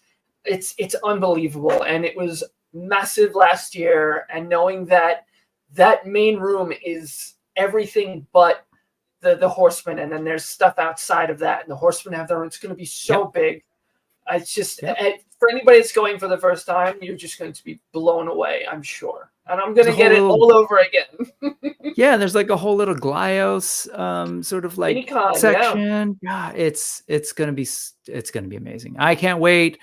The hype is real. And I'm like super happy to be there with the Spiro folks. So that said, let's talk about the Four Horsemen real quick, because not only do they do their own toys, but they're a studio for hire too, and they work on other people's toys. So this is a new line that's being developed by, what is it, the Hierophant Entertainment, called the Legends of Ramayan, the Ramayan. And so this is Hanuman. You might be familiar with that name from, like, I don't know, Wakanda, from Black Panther. There was Hanuman in that, but referenced in that.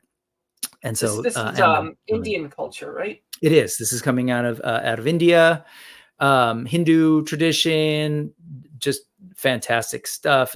I love this. I have like a Lord Vishnu custom made out of Masterverse that I paid someone for, just because I love it. I love the visuals.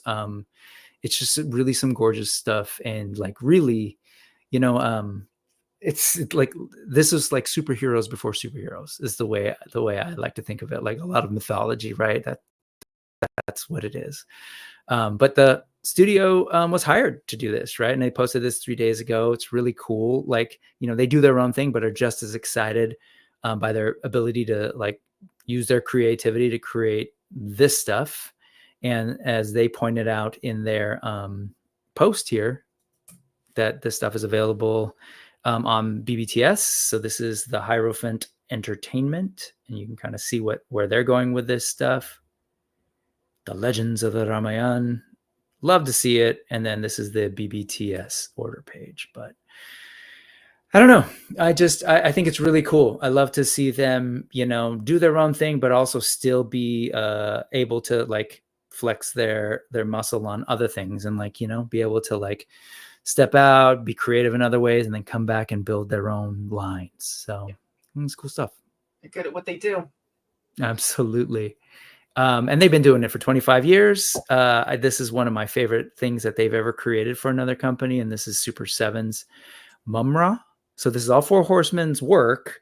This is their prototype that they showed a long time ago for this figure. And this production figure is fantastic.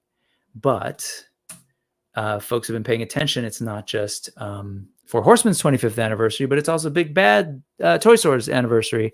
And so the Horsemen have been sprinkled throughout the 25th anniversary celebration, first with their own figure for Mythic Legions, and now their sculpt work for Super 7 is being turned into this 25th anniversary red and black Mumra that I just think is really, really cool. Are you a Thundercats kid at all? I am.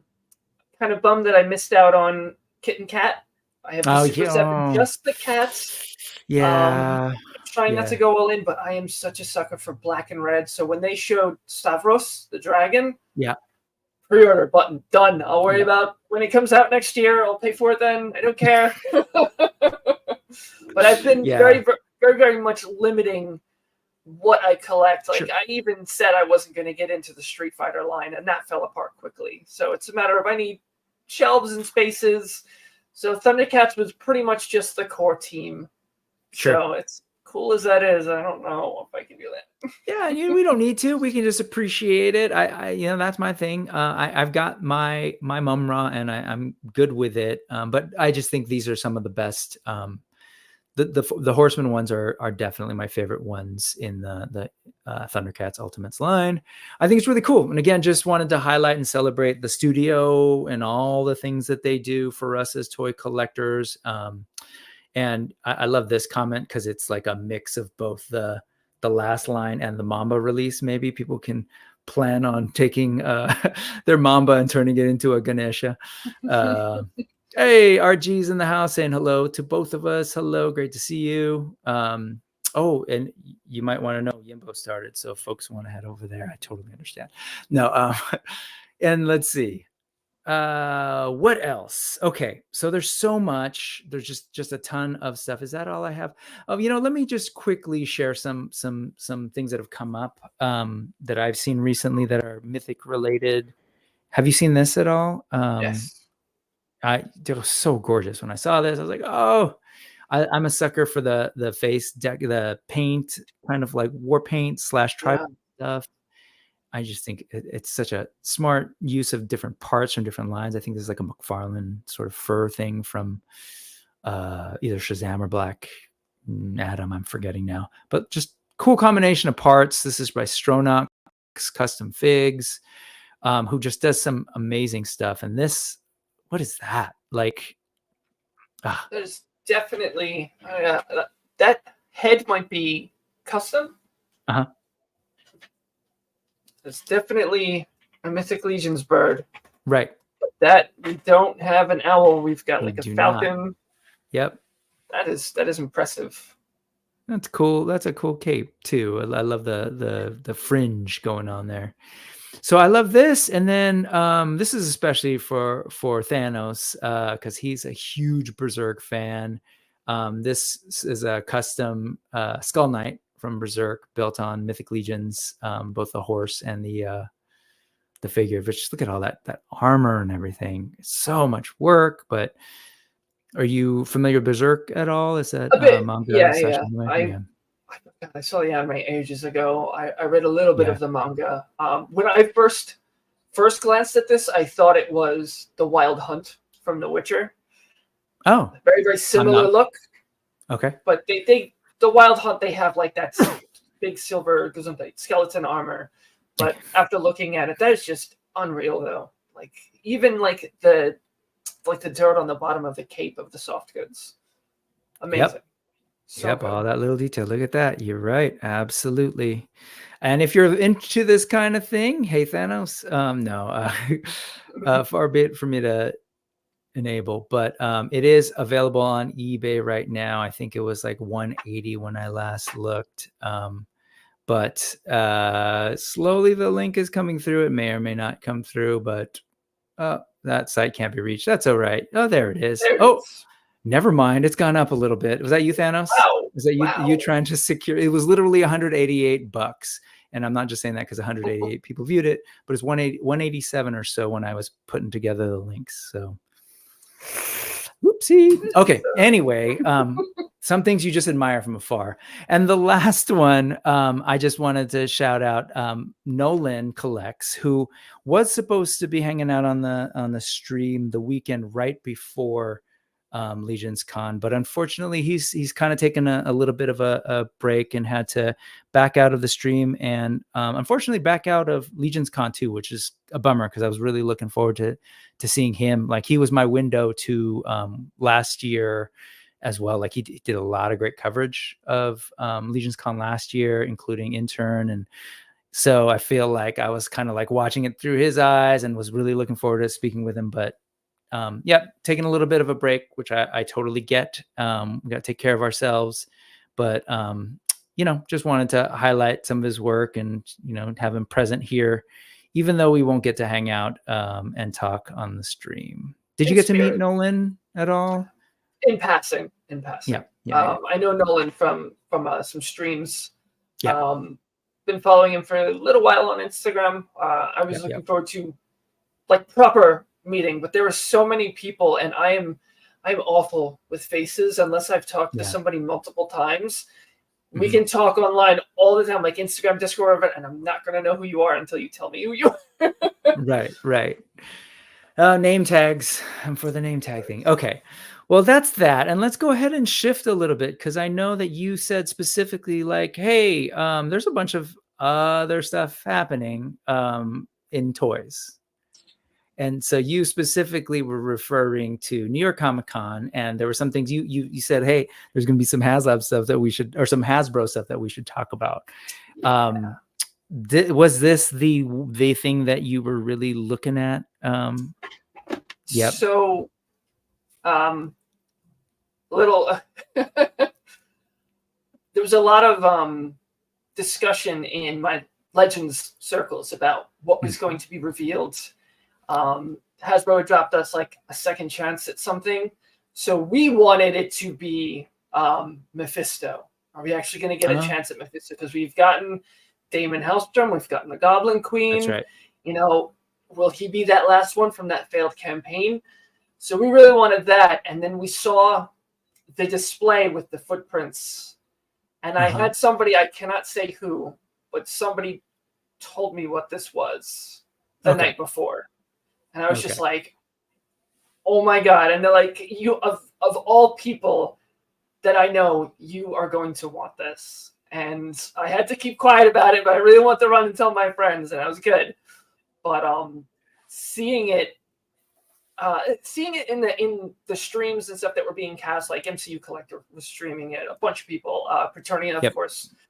It was cool to see it, but once they had it set up in the displays, I think Saturday morning. Yes.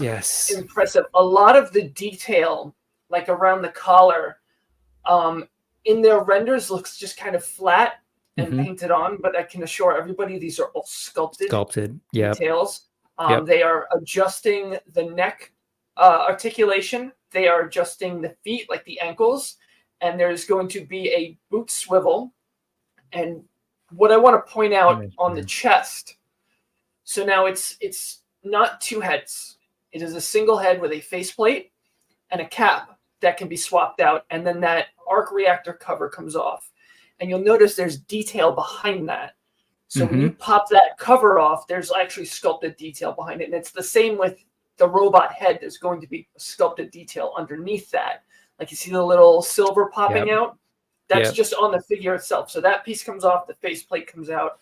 There will be detail underneath to kind of, you know, accent it when you've got like chunks missing off of his head. Right.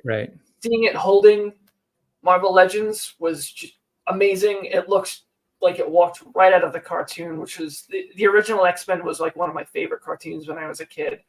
I've been really pulling back from other lines, including Marvel Legends. They just don't have that wow for me anymore, but I pre-ordered one of these. Had to. I was just like, all right, well, I've got a year to work out the money for it. That's right. Yeah, nothing you have to pay for immediately because of the way they've structured it, and they've got the it doesn't charge till it ships. It's pre-ordered until, do you remember the date? It might be here November 29th, something like that. There you go. November 26th at 11:59 p.m. Eastern time. So it's not a crowdfund thing. It's just a timed pre-order. You know, you can kind of do your planning, and then even if you don't have the money on November 26th, it doesn't matter because it's not going to charge till it ships. But this is on Hasbro Pulse, and you can kind of see what's going on here. But to your point, seeing it. So this is Toy Shiz's coverage from the.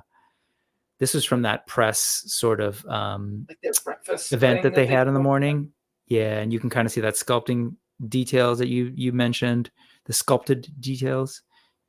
Oh yeah, this thing is fantastic. And this is like, it's absolutely from the cartoon, but you know, as a kid who grew up with the comics, like this is the one that they made for the HasLab a while back was awesome, but it's definitely much more modern in its sort of like parts. This is yes, this is very like old school comic, and I could see it. My brother Ted is a Marvel Legends collector, and he's getting this. He's not big into the cartoon stuff at all, but he's going to use this as sort of like his comic book Sentinels. Yeah, and this can go into a comic display for like that. Definitely that like 80s era kind of run for the X-Men. It has that look, which is where they got for the idea for the cartoon in the first place. Is they 100%. Pulled from what the Sentinels looked like. The tentacles from the HasLab will work in the hands of that thing. Oh, that's really cool. I didn't realize that. It's about 4 inches shorter than the HasLab Sentinel. Yep. There's no like LEDs or anything. The fingers you can see are fully articulated, but Yeah, those they are. ports So cool. for the blast, you will absolutely be able to put, if you have the HasLab Sentinel, those tentacles will fit in the hands of this one. Or at least, as I understand, the current plans is to make that happen. That's coming from Dan Yun himself. Which is great, right? Yeah. Reward the folks who got the other, the other stuff, and make sure it's compatible. 175, not bad at all. I think that's, I mean, yeah, I know what I pay for some stuff that's not this large. I mean, I've got well, they're not out here, but I've been collecting the Final Fantasy VII Bring Arts, and they're like 120 a pop, and they're like this big. Yeah, 175. It's just a little shorter than the HasLab one, which is unbelievably impressive. If it's something people have not seen in person, it is the size of a small child. Like, I have a picture with my ex. She's holding her kid, and I've got my Sentinel. But it is huge. This is going to be a presence in your collection. I only went for one because I barely got the space over there as it is, but I couldn't not do it. And then again, it's not going to charge until like September, October of next year. And then worst case scenario, you get charged, it ships, you get it, and you're like, I don't really have the space with. There are going to be people who skip it and regret it. So you could just sell it off in the end. It's really just do it. It's true. If you like it at all. Yeah, and Zio's pointing out, like, a dream come true. I ordered 2 for now. That was my brother's question. He was like, hey, how many do you think I should get? And I like sent him some covers. I was like, well, clearly you had to at least have 2 from some of these like old classic covers. He's like, yep, you're right. No, it's a fantastic piece. Something I will simply watch from afar, but enjoy my brothers basically. It's very John Byrne. It's so fantastic. This is the one that Andrew's been looking for. So yeah, I'm glad that folks are enjoying it. And kind of like in that column, as far as like other things that people are excited about and enjoy, is this the Ghostbusters. This has been teased for a while now with that little like tire logo and everything. But they did it. So here's your plasma series, Ecto 1, Ecto 2, Ectomobile, I guess, because you can kind of transform it. And it has it's got the goodies. It's got the library ghost. It's got the Slimer. It's, this stuff. And they're doing it a little bit different as far as a crowdfunding thing goes. There's plenty of people who have covered it. Or if you want to go check it out yourself, you can kind of see, and I'll show you the campaign in a little bit. But there's the base model. So they're not doing the tier stuff in the same way. You choose, you get the base model, or you can choose to get the deluxe model that comes with the Ghostbusters in their GB2 darker outfits, dark gray outfits. And then, has everything here that you see here. But yeah, it's one of those things where I just remember people like, I can't handle like 112 vehicles. And like, here we are, there's so many 112 vehicles and people are buying them. So Hasbro's going to keep making them. Check out the size on this thing. Do you have any, are you a Ghostbusters person at all? Or I am, and I absolutely want to back this. It's not financially possible right now. I think it's worth it with all the lights and the interchangeable parts. And I mean, if you're going in, you go all the way in. You get the 4 figures, you get the proton packs and the slime blowers and like the hubcaps and the roof and everything to kind of switch it up. As I understand it, there's actually an option to plug in the car to keep the lights on, like with a USB. So if you have it in display, you can just turn it on and leave it, which is it looks which is so good. Smart. I want one so bad. It's just can't do it. Otherwise, I would. Yeah, we can't have all the things. I was a huge Ghostbusters kid, so much so that when the movie came out, me and my friends sort of like did this performance thing. I was in the 1st grade for our school, like for Ghostbusters, and like anyway. But actually, over the years, like I enjoy it. I haven't collected it. I haven't collected toys even back in the day. I never got in on the toys, the RGB toys, the real Ghostbusters toys, but I love seeing it. And you know, Ghostbusters fans are hardcore, and they haven't really. There's been a little bit of a gap in sort of what they can get, and so whenever Hasbro's offered these things as HasLabs, they go quickly. Yeah. So, and I haven't checked. Oh yeah, they're almost halfway there. Well, yeah. They've got 43 days to go. But anyway, you all can check out the details there. But there's just so much. Again, we're in this really wildly healthy era of toy collecting, where it seems like if there's an IP that you're interested in, or if you're a person who, like myself, maybe wants to see a bunch of like new weirdo original stuff, people are doing it. So, and it's all like fantastic. Like everything you mentioned in terms of the light up capabilities that you can plug it in, like people are starting to realize what's possible now, and that we now have the ability to like deliver this kind of stuff at, you know, relatively affordable prices. So Golden age. This thing's cool. Yeah. It's the golden age of collecting. There's so much 100%. great stuff.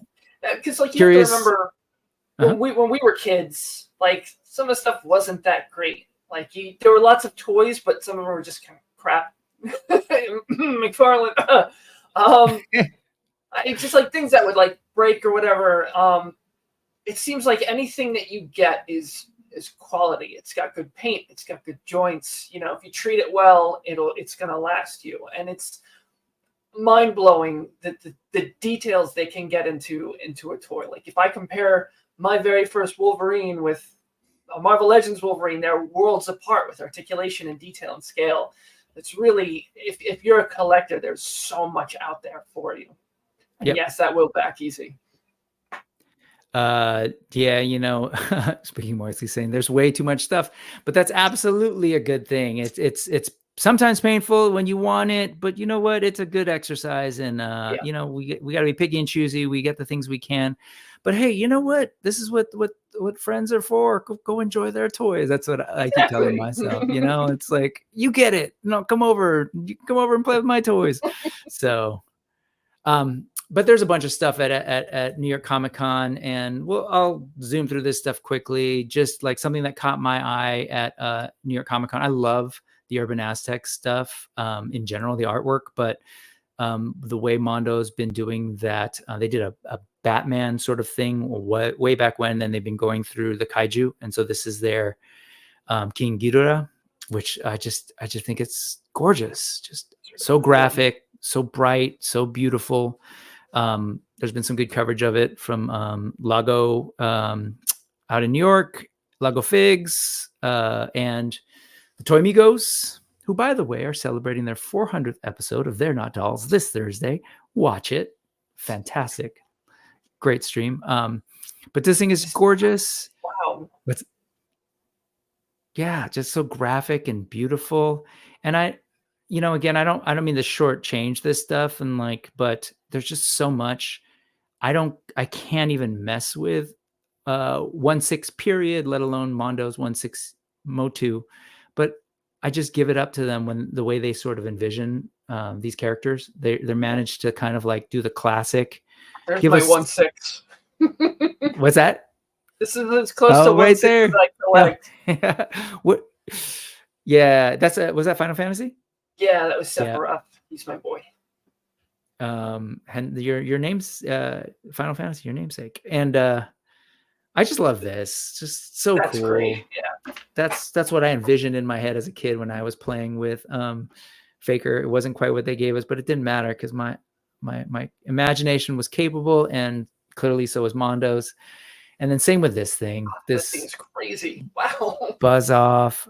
It's what blows me away is looking at all the details. It's like, it's great to see somebody do the give it the 4 Horsemen treatment, right? Give it that level of detail and paint that I think Motu deserves. And so it's so cool. Love it. Obviously, David Williams did a gorgeous Mythic Legions tribute that is now sort of a character. Coming next year. Yep. But anyway, that just all on that. And then for me, truly the thing that I've just loved watching was Mezco at NYCC. Just because, again, I'm looking for just fun new takes on toys, and I'm an old person, so there's something about 70s style that intrigues me. And like, I feel like Mezco plays in that sort of realm, but then mixes it in with superheroes and action and all that stuff. This is Tangerine, which we've seen before, but just kind of a really cool looking character. Loving that head sculpt. Do you Mezco much at all? I have 3 Mezco. I have the yellow costume Wolverine. I have the Crow, and I have actually right over here. I have the red pyramid thing from Silent Hill. They're great figures. Do you not know what that is? No, I don't. Red Pyramid. Well, I never really played Silent Hill, so Silent Hill 2 is one of my favorite games. Here he is. Oh yes, I've seen this, and I love the design of that character. That's cool. I have this again. one. I love weirdo stuff. I love the big bulky this is silhouette. Weird. I also have the Figma version of him, but it's very, very hard to come by. So it's like we don't get a lot of Silent Hill merch. So when Mezco showed this, I was like, oh yeah, done. $100. I'm in. He comes with this weird mannequin leg monster thing. He comes with a spear. He comes with an alternate look head from how he looked in the film. He was beautiful. So I don't collect a lot of Mezco, but like their Rumble Society stuff just looks so fun. Like I have to take notice 100%. Of it. Yep. That's where I'm at. I actually only had for a long time, I only had a Mosquatch, which is like a weirdo Mezco because it's a different body type. But it was just like, it's this big furry mossy thing. I had to get it with a huge head. And so that's all I had for the longest time. And then the King Conan came out, and I was like, okay, I really love that figure. And so my latest one actually is so this Tangerine is absolutely gorgeous. But shout out to our buddy Hedgehog Action, Jonathan. Oops, as you can see all our private messages. Hopefully there's nothing there incriminating. There's some stuff in there that might have been incriminating, but he picked this up for me at NYCC, and he's paying the ultimate sort of sacrifice because he pre-ordered his and he's not going to get his until later. I remember him saying that. I do. Remember that was me. That. Yeah, he was my Mezco mule, and so I'm getting it at LegionsCon. So I bring that up because they showed off so much for this character, Doc Nocturnal, at the thing, and they're giving us his Alfred, if you will, Woodford, which is just a weirdo frog character that's its own body that is fully articulated. Is gonna, be able to get in on the action too. Just fun weirdo stuff. I don't think I'm gonna go as deep as Woodford, but I didn't know he was going to be articulated when they showed him, and this, forget it. Oh my goodness. Sorry, I should have waited for you. That's fine. No, you're 100% when they showed him, I was like, oh, it'll be like a slug. And nope, fully articulated. That's fantastic. So cool, right? And so like, I appreciate what Mezco does. They're definitely pricey. I tend to stay away, but then just some stuff, I want to support things. I love, I gotta get rid of that, but I love their unique take on this sort of like noir, classic, pulpy character, and just like it's a monster that fights monster. I'm sure folks have seen the figure itself. It has a skull-headed thing, but you take it off, it's a mask, and he's got this gorgeously weird, creepy face, and now he's got a vehicle. So this was announced too, and they were doing Mezco was doing like their what do you call this? Kind of like multitasking. They had New York Comic Con where they reveal there, but it's also part of their online RumbleCon thing. And so this thing's just great. They tease us in photos. There was they do a smaller scale 5 points line that's real simple, and they release it in that as part of this set. But this thing is so cool. I'm hoping it's affordable because I really want it. I mean, but depends on what you consider affordable. You can make it affordable. You can justify it. Yes. Yeah. 100%. Like, I'm hoping like, maybe maybe close to a Sentinel. Rob, I don't know if Rob's still here, but he was thinking like it would be really up there on Dorkler the other day. I'm really, really hoping it's not as high as he was initially thinking. I'm hoping that it's hovers around Sentinel price, maybe 200 at the most, because it doesn't come with a figure. Yeah, I don't think that's unreasonable to expect like 150, 200. Yeah, because they came out with a mech that had that sort of Mork for Mork tribute Gomez, and you know that came with a figure, and it's huge. I feel like this is smaller, but anyway, I hope I'm gonna will it into existence. Rick's saying I should just get a Bratz car and paint it up, which I know is a thing, which is a thing that people do. But man, yeah, it's just funky and cool, and you know, it's the Shadow meets like Hanna-Barbera is what it is, and that's just somebody who had the wildest imagination. Was like, I'm going to turn these into toys when I grow up, and they did it. Yeah. So anyway, that's where I'm at. It's been a wild week for toys, but to come back to our like main topic, the LegionsCon thing. That's where my brain has been at. Like, so yes, all the stuff at NYCC is cool and I can't help but see it, but like I'm moving towards your side of the you need to get ready. In 3 weeks from today, we will probably be chilling out after hours in the lobby with everybody as LegionsCon wraps up. Yeah. I'm really looking forward to it. And thank you so much for coming back and helping me like, one, this has also been my way to like, you know, we were talking about like getting nervous and stuff. I was like, well, I have this platform and way to maybe just see people again and, you know, ease into it because I'll be able to see you in a couple of weeks and, you know, and so that's been fun as well as like build that hype. So I'm looking forward to it. What is the one thing that you have to leave with? Anything that's going to be available at the con, big, small, like you have to go home with it.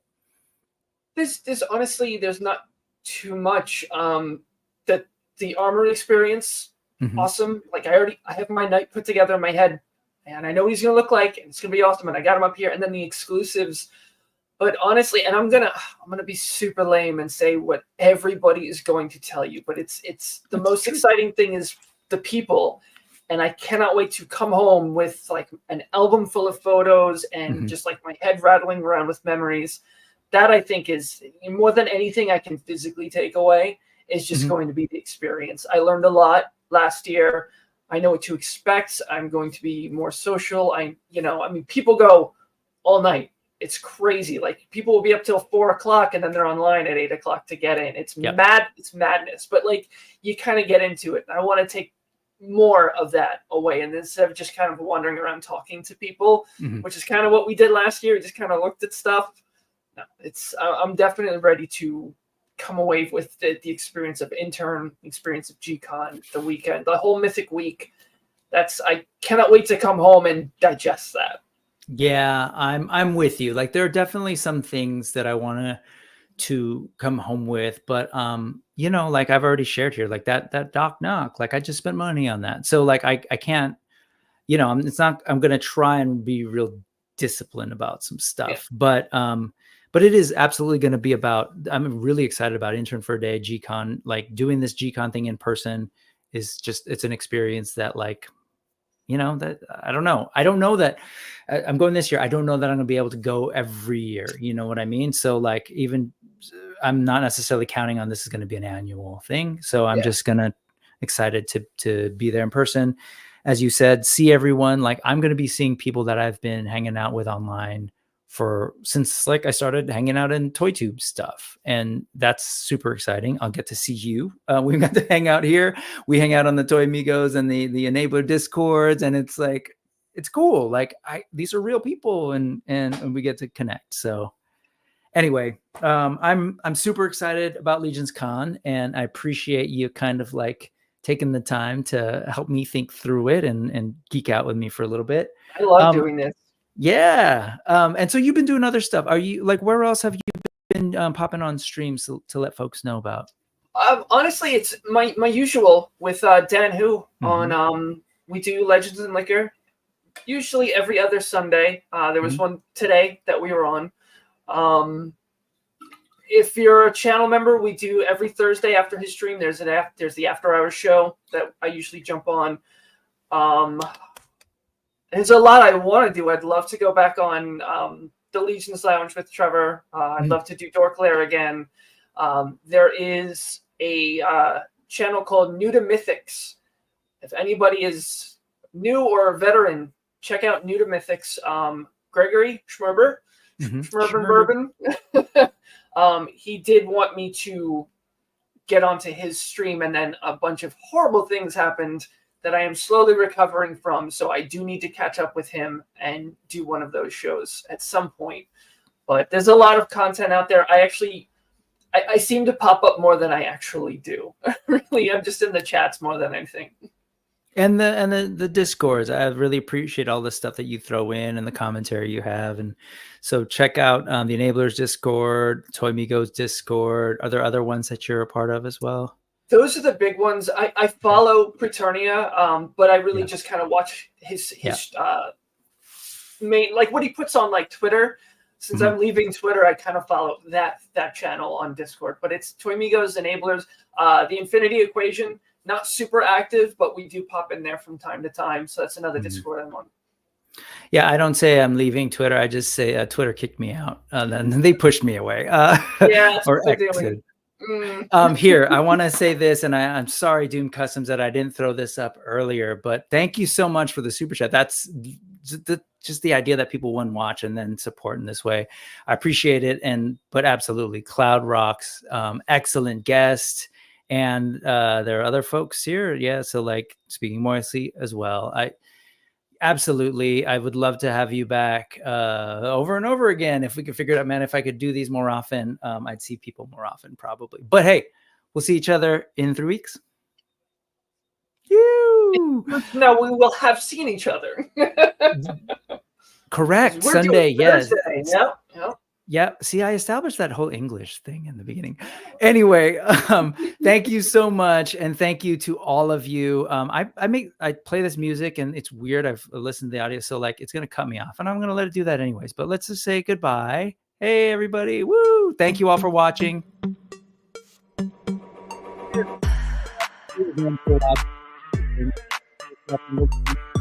Because I don't know how to end it. So yay. Thank you, Cloud. Bye, everybody. They can still hear us if you want to, like, do that Oh, yeah, by the way, you might want to watch some past episodes over there on the left. And then if I'm organized, you can see what's up on the right. But, yeah. Oh, and don't forget the links. The links are there, so you can check those out. Yeah? Okay. Thank you. Bye. It's ending.